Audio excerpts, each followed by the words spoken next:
Welcome to Dark Truths. Religion Uncovered. Throughout human history, we've built towering structures, reaching for the heavens. These monuments symbolize our endless quest for the divine, for something beyond ourselves. The story of the Tower of Babel is a classic tale we've all heard, usually framed as a lesson against human pride. But what if there's more to it?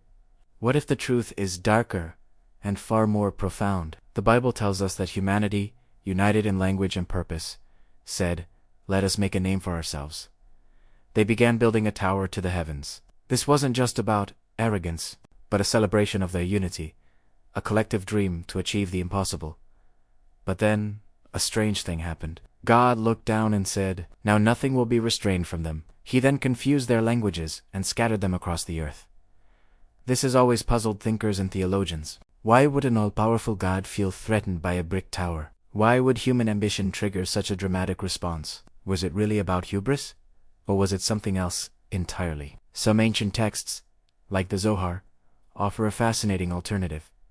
They suggest that the problem wasn't the tower itself. In actuality, the real issue was that humanity had stumbled upon one of the deepest secrets of creation. They had learned that unity and the shared intention of words, spoken with one voice, had the power to shape their reality as they knew. Just as God spoke and the world came into being, humanity was learning to do the same. They were not just building with bricks, they were building with the very fabric of creation. From this perspective, God's reaction wasn't anger. It was fear. Fear, not a fear of being overthrown, but a fear for humanity. They had discovered a power they were not yet ready to wield. Imagine giving a child the keys to a nuclear reactor. The scattering of languages wasn't a punishment, but instead, a protective measure, a cosmic timeout, designed to slow us down until we were mature enough to handle our own creative potential. Think about it. Now, think about it.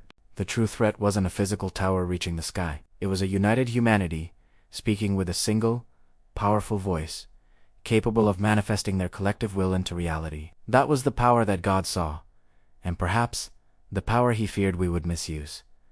But the story doesn't end there. In a way, we never stopped building Babel. Every scientific breakthrough, every masterpiece of art, every new discovery is another brick in that invisible tower. We are still striving, still reaching, still trying to overcome the barriers that divide us.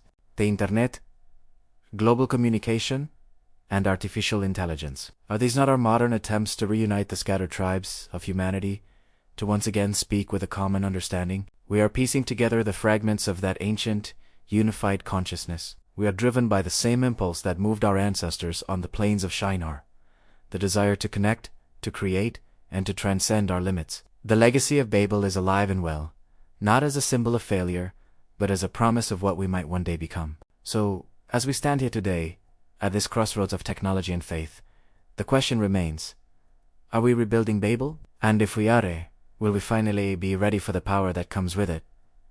Or will we need to be scattered once more? Thanks for joining us on Dark Truths. If you want to explore more hidden meanings behind our most ancient stories, make sure to subscribe and hit that notification bell.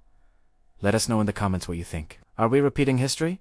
Or are we finally ready to reach the heavens? See you next time.